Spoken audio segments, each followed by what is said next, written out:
ಇವರೇ ನಮ್ಮ ಜನಪ್ರತಿನಿಧಿಗಳು ಅಂತ ಇವ್ರಿಗೆ ಜೈಕಾರ ಹಾಕ್ತಿವಿ, ಅವ್ರನ್ನ ಡೆಲ್ಲಿಗೆ ಕಳ್ಸ್ಕೊಡ್ತೀವಿ. ಡೆಲ್ಲಿಗೆ ಹೋದವ್ರು ಏನ್ ಮಾಡಿದ್ದಾರೆ ಅಂದ್ರೆ ಈ ರೀತಿಯಾದಂತ ಕಾಮದ ಚಟ ತೀರಿಸ್ಕೊಳ್ಳೋದಕ್ಕೆ ಹೆಣ್ಮಕ್ಳನ್ನ ಬಲಿಪಶು ಮಾಡ್ತಾ ಇದ್ದಾರೆ. ಬಟ್ ಅದಲ್ಲ ವಿಚಾರ. ಈಗಾಗಲೇ ಇಡೀ ರಾಜ್ಯಾದ್ಯಂತ ಈತನಿಗೆ ಯಾವ ರೀತಿ ಮಂಗಳಾರತಿ ಎತ್ತಬೇಕೋ ಆ ರೀತಿ ಜನ ಮಂಗಳಾರತಿ ಎತ್ತುತ್ತಾ ಇದ್ದಾರೆ. ಆದ್ರೆ ಈಗಿರುವಂತ ವಿಚಾರ ಏನು ಅಂತಂದ್ರೆ, ಇಂತಹ ವಿಚಾರದಲ್ಲೂ ನಮ್ಮ ರಾಜಕಾರಣಿಗಳು ರಾಜಕೀಯ ಮಾಡ್ತಾರಲ್ಲ ರೀ. ಹೆಣ್ಮಕ್ಕಳ ಜೀವನವನ್ನ ಹಾಳು ಮಾಡಿದಂತಹ ಒಬ್ಬ ಕಾಮ ಪಿಶಾಚಿ, ಒಬ್ಬ ರಾಕ್ಷಸನ ಪರವಾಗಿ ವಿರುದ್ಧವಾಗಿ ಅಥವಾ ಈ ವಿಚಾರವನ್ನ ತಮ್ಮ ರಾಜಕೀಯಕ್ಕೆ ಬಳಸ್ಕೊಳ್ಳೋದಕ್ಕೆ ಪ್ರಯತ್ನ ಪಡ್ತಾ ಇದ್ದಾರೆ ದೊಡ್ಡ ದೊಡ್ಡ ನಾಯಕರುಗಳಂತಂದ್ರೆ, ಇದಕ್ಕಿಂತ ನಾಚಿಕೆಗೇಡಿನ ಅಸಹ್ಯವಾದ ವಿಚಾರ ಮತ್ತೊಂದು ಇದೆಯಾ ಅಂತ. ಆತನನ್ನು ಹಿಡಿಯೋದಕ್ಕೆ ನಮ್ಮ ಕರ್ನಾಟಕ ಪೊಲೀಸರಿಗೂ ಆಗ್ತಾ ಇಲ್ಲ ಮತ್ತು ದೇಶದ ಪ್ರಧಾನಿಗಳಿಗೂ ಆಗ್ತಾ ಇಲ್ಲ ಅಂತಂದರೆ ನನಗಂತೂ ಭಾರಿ ಆಶ್ಚರ್ಯ ಆಗುತ್ತಪ್ಪ. ಈ ಘಟನೆ ಆದಮೇಲೆ ಆತನನ್ನು ಓಡೋಗಕ್ಕೆ ಬಿಡೋದಂತೆ, ಆತ ಜರ್ಮನಿಗೆ ಹೋಗಿ ಕೂತ್ಕೊಳ್ಳೋದಂತೆ, ಇವ್ರು ನೋಟಿಸ್ ಕೊಡೋದಂತೆ, ಇವತ್ತೇ ಬನ್ನಿ ಅನ್ನೋದಂತೆ, ನಾಳೆನೇ ಬನ್ನಿ ಅನ್ನೋದಂತೆ, ಲುಕ್ಔಟ್ ನೋಟಿಸ್ ಹೊರಡಿಸೋದಂತೆ, ಅವ್ರು ಹೇಳೋದಂತೆ ನಾವು ಯಾವುದಕ್ಕೂ ಜಗ್ಗಲ್ಲ, ನಾವು ಯಾವುದಕ್ಕೂ ಬಗ್ಗೋದಿಲ್ಲ, ನಾವು ಹೆಂಗಾದ್ರೂ ಮಾಡಿ ಇದಕ್ಕೆ ಶಿಕ್ಷೆ ಕೊಡ್ತೀವಿ ಅನ್ನೋದಂತೆ. ಇಲ್ಲ, ಇಂಥವೆಲ್ಲ ನಾಟಕಗಳು ಯಾಕೆ ಮಾಡ್ತೀರಾ ಅಂತ. ನೀವೆಲ್ಲರೂ ಒಂದೇ, ಅವ್ರ ಬೆನ್ನು ಇವ್ರು ಕೆರಿತೀರಾ, ಇವ್ರ ಬೆನ್ನು ಅವ್ರು ಕೆರಿತೀರಾ. ಹಿಂಗೆ ಮಾಡಿ ಮಾಡಿ ಮಾಡಿ ಜನಸಾಮಾನ್ಯರಿಗೆ ಮಂಕು ಬೂದಿ ಎರಚ್ತೀರಾ. ನಮ್ಗೇನು ಅನ್ಸುತ್ತೆ, ಇವ್ರು ತುಂಬ ಒಳ್ಳೆಯವ್ರು, ಇವ್ರು ಅಂಥದ್ದೆಲ್ಲ ಮಾಡಲ್ಲ, ಇವ್ರು ತುಂಬ ಒಳ್ಳೆಯವ್ರು, ಇವ್ರು ಅಂಥದ್ದು ಮಾಡಲ್ಲ ಅಂತ ನಾವು ಕಾಂಗ್ರೆಸ್ಸು BJP JDS ಅಂತ ಬೀದಿ ಬೀದಿಯಲ್ಲಿ ಜಗಳಾಡಿ ಬೀದಿ ಬೀದಿಯಲ್ಲಿ ಒಬ್ರಿಗೊಬ್ರು ಬಡದಾಡ್ಕೊಂಡು ಆಮೇಲೆ ಹೋಗಿ ಜೈಲಲ್ಲೋ ಅಲ್ಲೋ ಇಲ್ಲೋ ಜೀವನ ಕಳೀತೀವಿ. ಆದರೆ ಇವ್ರುಗಳು ಮಾತ್ರ ನೀನು ಮಾಡಿರೋ ಕೆಲಸಕ್ಕೆ ನಾನು ಹೊಣೆ, ನಾನು ಮಾಡಿರೋ ಕೆಲಸಕ್ಕೆ ನೀನು ಹೊಣೆ, ನಿನ್ನನ್ನು ನಾನು ಸೇಫ್ ಮಾಡ್ತೀನಿ, ನನ್ನನ್ನು ನೀನು ಸೇಫ್ ಮಾಡು ಅಂತ ಎಲ್ಲರೂ ಸೇಫ್ ಆಗೇ ಇರ್ತಾರೆ. ಒಬ್ಬ ಪ್ರಜ್ವಲ್ ರೇವಣ್ಣ ಅನ್ನನ್ನ ಇಲ್ಲಿಯವರೆಗೆ ಬಂಧಿಸೋದಕ್ಕೆ ಯಾಕೆ ಸಾಧ್ಯ ಆಗಿಲ್ಲ? ಅದೇ ಕೆಲಸ ಒಬ್ಬ ಜನಸಾಮಾನ್ಯ ಮಾಡಿದ್ರೆ ನೀವು ಸುಮ್ಮನೆ ಇರ್ತಿದ್ರಾ? ರಾಜ್ಯ ಸರ್ಕಾರ ಇದಕ್ಕೆ ಉತ್ತರ ಕೊಡಬೇಕು. ಮಾನ್ಯ ಸಿದ್ದರಾಮಯ್ಯನವರೇ ನೀವು ಉತ್ತರ ಕೊಡಿ, ಮಾನ್ಯ ಗೃಹ ಸಚಿವರೇ ಪರಮೇಶ್ವರ್ ಅವರೇ ನೀವು ಉತ್ತರ ಕೊಡಿ. ಬೇಟಿ ಬಚಾವ್ ಬೇಟಿ ಪಡಾವ್, ನಮಸ್ತೆ ಸದಾ ವತ್ಸಲೇ ಅಂತ ಹೆಣ್ಣುಮಕ್ಕಳಿಗೆ ಅತ್ಯಂತ ಗೌರವವನ್ನ ಪ್ರದರ್ಶನ ಮಾಡುವಂತಹ BJP, ಅದರಲ್ಲೂ ಕೂಡ ಅಮಿತ್ ಶಾ ಆಗಿರ್ಬೋದು, ನರೇಂದ್ರ ಮೋದಿ ಆಗಿರ್ಬೋದು, ಬಹಳ ಜನ ತಮ್ಮಿಂದ ಉತ್ತರವನ್ನ ಬಯಸ್ತಾ ಇದ್ದಾರೆ. ಆದರೆ ಯಾರೂ ಕೂಡ ಇದಕ್ಕೆ ಉತ್ತರ ಕೊಡ್ತಾ ಇಲ್ಲ. ಬದಲಾಗಿ ರಾಜ್ಯದ ಇಬ್ಬರು ಘಟಾನುಘಟಿ ನಾಯಕರುಗಳು, ಮಾಜಿ CM ಕುಮಾರಸ್ವಾಮಿ ಅವರು ಮತ್ತು ಹಾಲಿ deputy chief minister DK Shivakumar ಅವರು, ಇವರಿಬ್ರು ಈ ವಿಚಾರದಲ್ಲಿ ಕಿತ್ತಾಡ್ತಾ ಇರೋದು ನೋಡಿದ್ರೆ ಇದರಲ್ಲಿರುವಂತ ಅಸಲಿ ಉದ್ದೇಶ ಏನಿದೆ ಅಂದ್ರೆ, ಒಬ್ಬ ಕಾಮುಕನಿಗೆ ಆಗಬೇಕಾಗಿರುವಂತ ಶಿಕ್ಷೆಗಿಂತ ಜಾಸ್ತಿ ನಿಮ್ಮ ರಾಜಕೀಯ ಬೇಳೆ ಬೇಯಿಸ್ಕೊಳ್ಳೋದ್ರಲ್ಲೇ ನೀವು ಜೀವನ ಕಳೀತಾ ಇದ್ದೀರಿ. ಕಳೆದ ಒಂದು ವಾರದಿಂದ ನೀವು ಮಾಡ್ತಾ ಇರುವಂತ ನಾಟಕ ನಮ್ಗೆ ಗೊತ್ತಿಲ್ಲ ಅಂತ ಅನ್ಕೊಂಡಿದ್ದೀರಾ?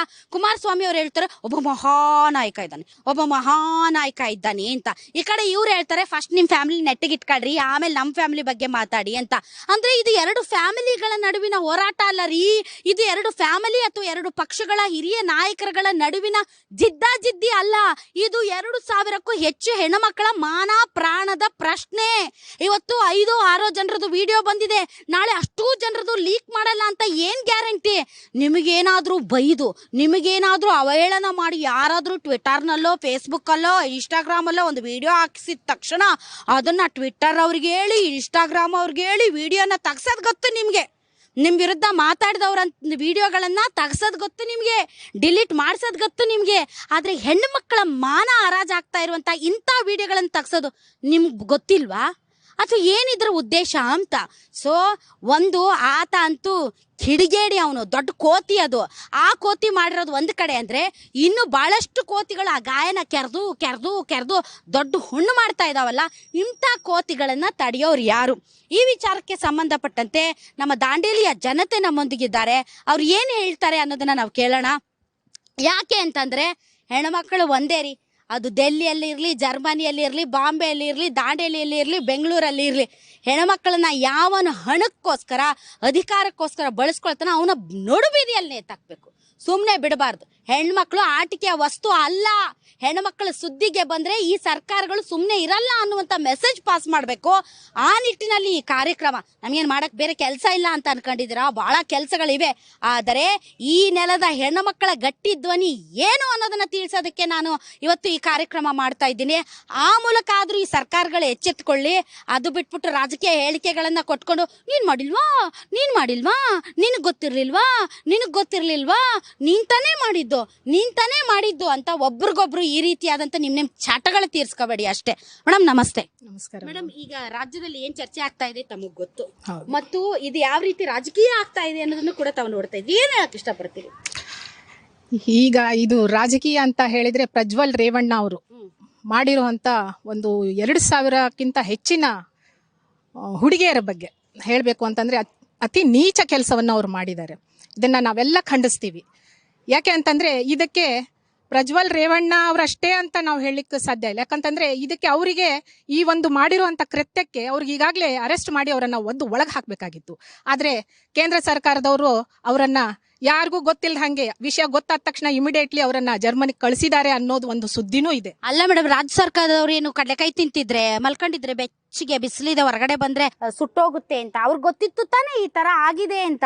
ಎಲೆಕ್ಷನ್ ಹಾಸನದಲ್ಲಿ ಎಲೆಕ್ಷನ್ ಮತದಾನ ಮಾಡೋಕ್ಕಿಂತ 2 ದಿನದ ಮುಂಚೆನೆ ಬಂದಿತ್ತು ಮೇಡಮ್ ಈ ವಿಡಿಯೋಗಳೆಲ್ಲ. ಸೊ ಏನಾದ್ರೂ ಮಾಡ್ಬೋದಾಗಿತ್ತಲ್ಲ. ಮಾಡುವಕ್ಕಿಂತ ಮುಂಚೆ ಅದು ಏನು ವಿಷಯ ಗೊತ್ತಾಗಿದ್ದು ಒಂದು ಕ್ಷಣದಲ್ಲೇ ಆ ಮನುಷ್ಯ ನಾಪತ್ತೆ ಆದವಾಗ ರಾಜ್ಯ ಸರ್ಕಾರದವ್ರು ಏನ್ ಮೇಡಮ್ ರಾಜಾರೋಷವಾಗಿ ಮತದಾನ ಮಾಡಿದೀನಿ ಅಂತ ಹಿಂಗೆಲ್ಲ ಪೋಸ್ ಕೊಟ್ಟು ತೋರ್ಸೇ ಹೋಗಿದ್ದು.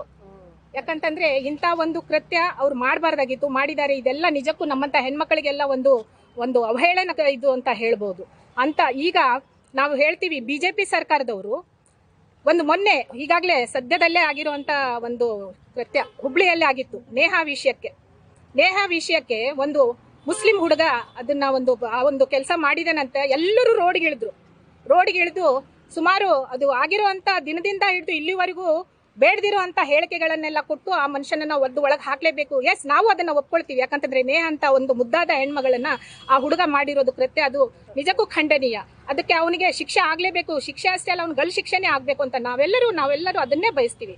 ಆದ್ರೆ ಆ ಹುಡುಗಿ ಪರವಾಗಿ ನಿಂತಿರುವಂತ ಈ ಒಂದು ಬಿಜೆಪಿ ಸರ್ಕಾರ ಇವತ್ತಿನ ದಿನ ಯಾಕೆ ರೋಡಿಗೆ ಇಳಿತಾ ಇಲ್ಲ?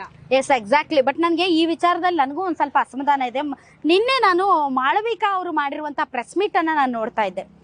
ಹೌದು, ಅವ್ರು ತುಂಬಾ ಚೆನ್ನಾಗಿ ಮಾತಾಡ್ತಾರೆ. ವಿತ್ ಡ್ಯೂ ರೆಸ್ಪೆಕ್ಟ್ ಟು ಹರ್.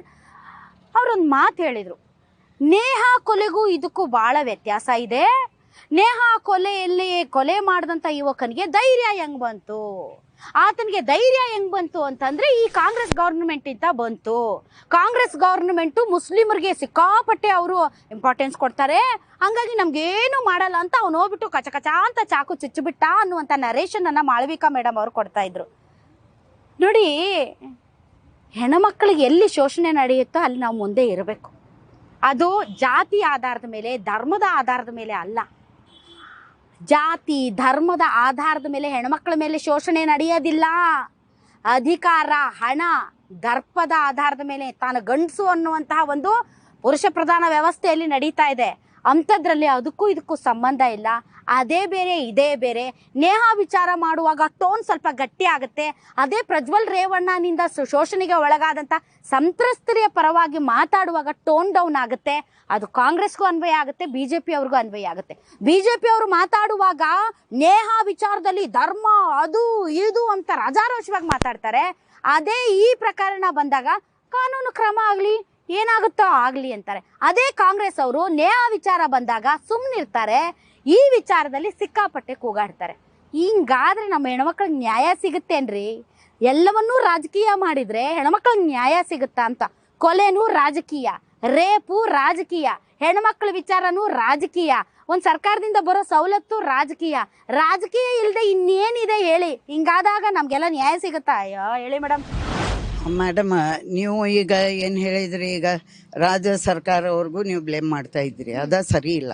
ಯಾಕಂದರೆ ಅವ್ರಿಗೂ ಪ್ರಜ್ವಲ್ ರೇವಣ್ಣಗೂ ಡಿಪ್ಲೊಮ್ಯಾಟಿಕ್ ಪಾಸ್ಪೋರ್ಟ್ ಯಾರು ಕೊಟ್ಟಿದ್ದಾರೆ? ಸೆಂಟ್ರಲ್ ಗೌರ್ಮೆಂಟ್ ಅವರು ಕೊಟ್ಟಿದ್ದಾರೆ. ಅವರು ಆಬ್ಸ್ಕಾಂಡಿಂಗ್ ಆಗಿದ್ದಾರೆ, ಫ್ರಾಂಕ್ಫರ್ಟ್ ಜರ್ಮನಿಗೆ ಹೋಗಿದ್ದಾರೆ. ಸೊ ಅದ ನಮ್ಮ ರಾಜ್ಯ ಸರ್ಕಾರದ್ದು ತಪ್ಪಿಲ್ಲ.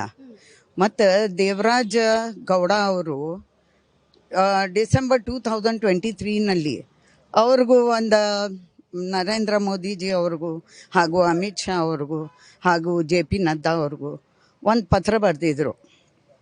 ಈ ರೀತಿ ಪ್ರಜ್ವಲ್ ರೇವಣ್ಣ ಅದು ಸೆಕ್ಷುವಲ್ ಹ್ಯಾರಸ್ಮೆಂಟ್ ಆಗ್ತಾ ಇದೆ. ಆದರೆ ಅವ್ರಿಗೂ ಸಪೋರ್ಟ್ ಮಾಡಿ ಅವ್ರಿಗೂ MP ಟಿಕೆಟ್ ನೀಡಿದ್ದಾರೆ. ನಮ್ಮ ಪ್ರಧಾನಮಂತ್ರಿ ಅವರು ಹೇಳ್ತಾರೆ ಬೇಟಿ ಬಚಾವೋ ಬೇಟಿ ಪಢಾವೋ ಅಂತ. ಇದು ಯಾವ ರೀತಿ ನ್ಯಾಯ ಅವರು ಕೊಡ್ತಾ ಇದ್ದಾರೆ? ಮಹಿಳೆಯರ ರಕ್ಷಣೆಗೆ ಏನು ಮಾಡ್ತಾ ಇದ್ದಾರೆ? Correct madam. ಅದೇ ಪ್ರಶ್ನೆನ ನಾವು ಕೇಳಿದ್ರೆ ನೇಹಾ ಕೊಲೆ ಆಯ್ತು, ರಾಜ್ಯ ಸರ್ಕಾರ ಏನ್ ಮಾಡ್ತಾ ಇತ್ತು, ಕಡಲೆಕಾಯಿ ತಿಂತಾ ಇತ್ತ ಅಂತ. ಇಲ್ಲ, ಅವರು ನಮ್ಮ ರಾಜ್ಯ ಸರ್ಕಾರ